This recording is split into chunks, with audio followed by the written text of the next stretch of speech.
हमने कई बार सुना है कि भगवान का रूप होते हैं डॉक्टर, और हमारे एमडीएम हॉस्पिटल के ब्रिलियंट डॉक्टर ने एक बार फिर से ये चीज साबित की है, जहां पीपाड़ शहर का 21 साल का जगदीश, जिसके गले की जो एक नली जिससे आपकी आवाज, आपकी ध्वनि बनती है, वो बंद थी, और हमारे यहाँ के एक्सपर्ट डॉक्टर्स की टीम ने उस नली का ऑपरेशन करके स्टेंट लगाकर आज जगदीश को वापस से तंदुरुस्त कर दिया है। आज वो बोल पा रहे हैं। मैं दिल से धन्यवाद देना चाहूंगा डॉक्टर नवनीत अग्रवाल साहब को, जो कि ENT के HOD हैं यहाँ पर, एंड डॉक्टर सुभाष बलारा जी और उनकी टीम। आपका शुभ नाम? माय नेम डॉक्टर अमित मुंडे। सबसे पहले मैं डॉक्टर नवनीत अग्रवाल साहब से जानना चाहूंगा कि इस सर्जरी के बारे में हमारे व्यूवर्स को बताएं कि कितनी क्रिटिकल थी ये सर्जरी और कैसे आपने इसको अंजाम दिया। तो जगदीश आया था, इनको सांस में तकलीफ थी, और उससे पहले इनके जब हमने टेस्ट करवाए पेशेंट को देखने के बाद, तो हमें पता लगा कि इनकी सांस की नली, जिसको हम ट्रेकिया कहते हैं, वो काफ़ी सिकुड़ी हुई है। उस समय इसका डायमीटर सिर्फ 0.3 सेंटीमीटर था, जो कि नॉर्मली करीब 1.5 से ज़्यादा होता है। तो उसके कारण इनको सांस में दिक्कत हो रही थी। तो उस समय कंडीशन काफ़ी क्रिटिकल थी और मरीज की जान को भी खतरा था। तो इनके एक नया ओपनिंग बना दी गई सिकुड़न के नीचे छेद करके, जिसको हम ट्रेकियोस्टमी कहते हैं। तो ट्रेकियोस्टमी से पेशेंट की जान तो बच गई, सांस भी चालू हो गई, पर इनको एक बड़ी दिक्कत ये हो गई कि उसके बाद इनको बोलने में कठिनाई और काफ़ी दिक्कत होने लगी। और ये था कि ये जवान लड़का है, ज़िंदगी भर इनके गले में ट्यूब लगी रहेगी, तो उससे आगे इसकी ज़िंदगी में बहुत परेशानी आएगी। तो उसके लिए फिर हमने दूसरे विकल्प खोजने शुरू किए, और उसके लिए फिर हमने डॉक्टर सुभाष बलारा, जो कि CTVS सर्जरी में हमारे एसोसिएट प्रोफेसर हैं, उनकी राय ली, और फिर उसके बाद फिर ये सारा ऑपरेशन को अंजाम दिया गया। सुभाष जी, हम आपसे जानना चाहेंगे कि कितना मुश्किल था ये ऑपरेशन करना, और क्या राजस्थान में ऐसा ऑपरेशन पहले कहीं हुए? देखिए, इसमें परेशानी ये है कि जो सांस की नली है वो इतनी सिकुड़ी हुई थी कि इनको सांस लेने में भी समस्या हो रही थी। इसीलिए इमरजेंसी में इनकी ट्रेकियोस्टमी की गई थी।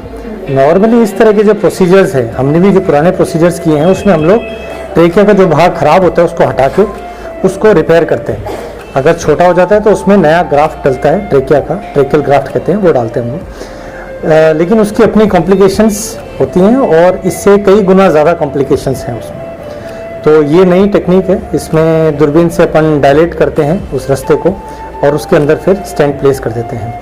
तो पुरानी टेक्निक्स जो हैं उनमें सर्जरी प्रोमिनेंट हुआ करती थी, लेकिन उसके अपने ज़्यादा कॉम्प्लिकेशन होने की वजह हमने ये टेक्निक ज़्यादा बेहतर समझी और इसको यूटिलाइज़ किया।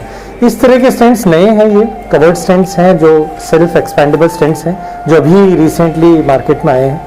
एंड इनकी अपने बेनिफिट ये रहा कि इनका एक ही स्टेप के अंदर हमने दोनों प्रोसीजर्स हो गए। जो रास्ता बंद था वो भी खोल दिया गया, और जो ट्रेकियोस्टमी थी वो क्लोज हो गई। तो अब ये बोल भी सकता है, इमीडिएटली सर्जरी के बाद में आराम से बोल पा रहा है। और आगे भी जो सिकुड़न है वो धीरे धीरे, जो 3 mm की थी वो हमने 12 mm तक डायलेट कर दिया, और 16 mm का स्टेंट डाला है, वो इवेंचुअली धीरे धीरे 14 mm 16 mm तक हो जाएगा। क्या ऐसी सर्जरी राजस्थान में कहीं? ये वेस्टर्न राजस्थान की तो फर्स्ट सर्जरी थी स्टेंटिंग वाली, और संभवतः राजस्थान की भी प्रथम होनी चाहिए। अच्छा, मैं आपसे जानना चाहूँगा कि क्या इस स्टेंट से या इस सर्जरी के बाद में कोई साइड इफेक्ट होने के चांसेस रहते हैं? Side effect, immediate side effect यही है कि स्टेंट माइग्रेशन हो सकता है।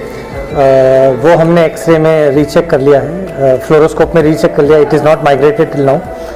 और दूसरी स्थिति में इनका स्टेंट रीस्टेनोसिस हो सकता है, जिसके लिए रेगुलर फॉलोअप लेंगे। नवनीत जी, मैं आपसे जानना चाहूँगा कि ये जो सर्जरी आपने यहाँ पर की है, इसमें कितना समय लगा? रफली इसमें हमारे को 45 मिनट लगे सर्जरी में।